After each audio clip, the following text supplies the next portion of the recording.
Let's begin with one of the earliest known examples of hacking. 1903. Picture this: a packed auditorium eagerly awaiting a demonstration of brand new wireless telegraphy technology by none other than Guglielmo Marconi. Little did they know, someone was about to turn this hopeful showcase into a spectacle. Enter Nevil Maskelyne, a magician and inventor. Wait, a magician? Was he trying to pull a rabbit out of a hat or something? Not quite. Maskelyne took issue with Marconi's claim that his wireless system was secure, so he hacked into the demonstration by sending rude Morse code messages right onto the projector. The audience thought it was part of the show. But to Maskelyne, it was the perfect way to challenge technology and poke a bit of fun. That, my friend, was the first known public display of hacking. Honestly, that's kind of cheeky, isn't it? And maybe a bit unsettling for Marconi. But it shows just how early people were questioning the limits of technology, literally playing with it to prove a point. Exactly. And while that instance had a mischievous edge, hacking later took on a life-and-death sense of urgency. Fast forward to 1943, during World War II, and we meet René Carmille, who operated in Nazi-occupied France. The Nazis were using punched card systems to locate individuals they wanted to target, particularly Jewish people. Oh, that sounds terrifying. What did Carmille do? Carmille, who controlled this data system as Comptroller General, essentially hacked it. He altered the records to conceal Jewish identities, disrupting Nazi operations and saving countless lives. It was, in essence, an act of ethical hacking, a far cry from Morse code pranks. Wow, that's incredible. It's amazing how hacking could be used not just to expose vulnerabilities, but to resist genuine oppression. Carmille was essentially risking everything to sabotage the Nazis. It's heroic, really. Heroic is the right word. And speaking of heroes, that brings us to one of the most famous breakthroughs in early hacking: the codebreakers who cracked Germany's Enigma machine encryption. First off, credit has to go to Polish cryptologists Marian Rejewski, Henryk Zygalski, and Jerzy Rojicki. The Poles were absolutely brilliant, weren't they? They were. In 1932, they laid the groundwork for breaking the Enigma code, using analysis, brilliant algorithms, and sheer determination. When the Second World War escalated, their research reached the British at Bletchley Park, where Alan Turing and his team built on their success. Ah, the bomber machine. Turing's invention that changed the game, wasn't it? Absolutely. The bomb automated much of the process of deciphering those codes, providing crucial intelligence that helped the Allies win the war. That work paved the way for modern computer science.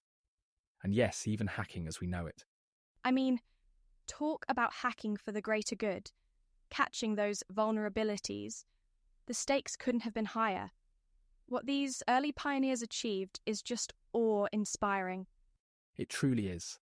And their legacy reminds us of the power of ingenuity, using human curiosity not to destroy, but to solve, to challenge, and sometimes to protect. These were the very first steps of the hacking journey.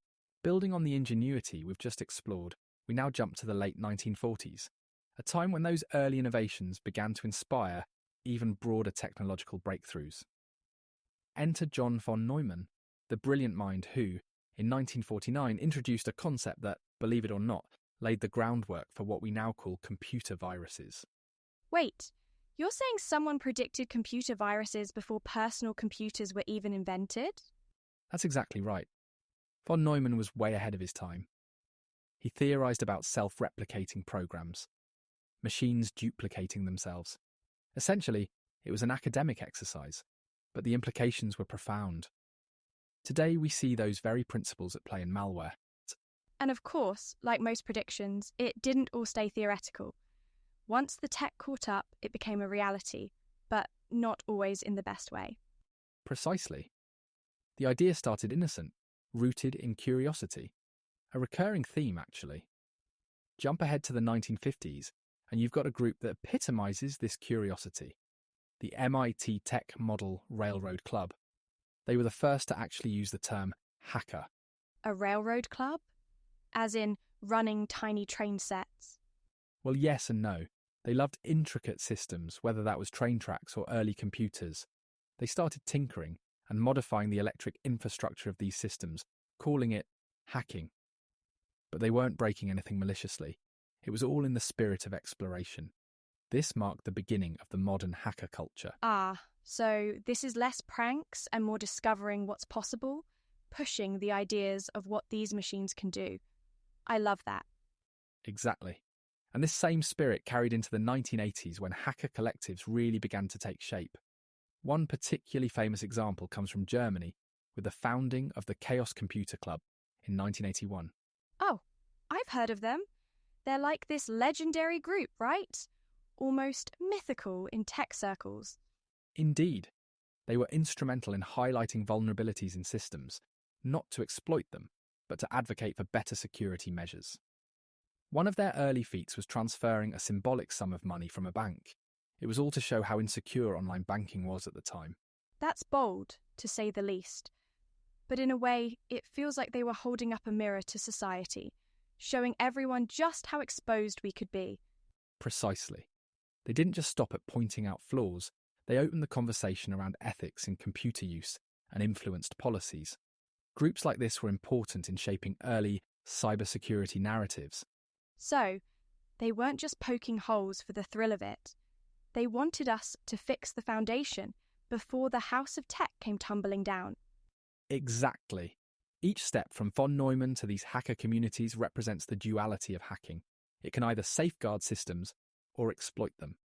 And as we'll soon see, the consequences of not addressing vulnerabilities can be catastrophic. Building on the spirit of exploration and ethical hacking we just discussed, the late 1980s marked a turning point that revealed the darker side of technology's vulnerabilities. Enter the infamous Morris worm of 1988, one of the first self-replicating worms to spread across the early internet, created by graduate student Robert T. Morris. While curiosity may have driven its design, the fallout was anything but harmless. The Morris worm. Weren't its effects absolutely massive for something that started so small? Exactly. It infected roughly 6,000 computers, causing havoc by overloading systems and rendering them unusable. In today's world, that may not sound like much, but back then, it was a shocking percentage of the entire networked world. The incident exposed just how unprepared we were for malicious code, and it paved the way for more formal approaches to cybersecurity.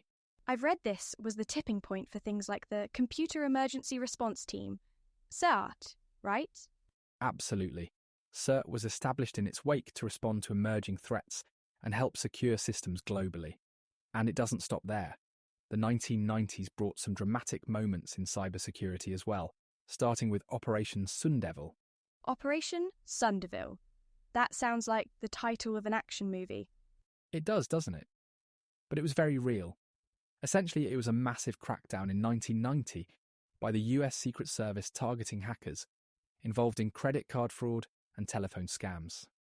Over a dozen cities were raided, and it sent a very loud message that authorities were beginning to take hacking and its potential public consequences very seriously. It also feels like that era was the start of hackers becoming mainstream villains, or anti-heroes, depending on your perspective. Right you are. The media, with movies like War Games and Hackers, took this budding subculture of hackers and painted them as everything from serious threats to misunderstood geniuses. But real-world events like the arrest of figures such as Kevin Mitnick, the so-called poster child of hacking, showed the increasing stakes involved. Governments were waking up to this digital frontier, and laws like the Computer Fraud and Abuse Act of 1986 laid the groundwork for fighting cybercrime. Fast forward to today, though, and it feels like we've got new threats popping up faster than we can even name them. That's absolutely true. A prime example of the modern-day stakes is the 2021 Colonial Pipeline ransomware attack. Hackers infiltrated the company's systems, crippling fuel supply across the eastern United States. It was a stark reminder of how much we depend on vulnerable digital infrastructure. I remember watching the chaos that caused. Long queues at gas stations, panic buying. It was wild. And to think, the attackers didn't even need to leave their desks to achieve this. Exactly. The sophistication and reach of these attacks have grown beyond what the earliest cybersecurity pioneers could have imagined. From data breaches to state-sponsored hacks, cyber threats now target everything from personal information to national infrastructure. It's humbling. and honestly, a bit frightening, to think that the more we innovate, the more vulnerabilities we create. And yet, those vulnerabilities also drive innovation in defense. It's a constant push and pull, isn't it? It is. As much as hacking exposes our weaknesses, it also pushes us to be more resilient, more prepared. From the Morris worm to today's complex ransomware campaign, history has shown us the value of learning from each breach. And as we face the future, the lessons of the past may just be the strongest shields we have. And on that note, that's all for today, folks. Thank you for joining us on this journey through the fascinating and sometimes chaotic world of hacking history. It's been an absolute privilege to explore this with you. Couldn't have said it better myself. Keep questioning, keep learning, and as always, stay vigilant. Until next time, goodbye.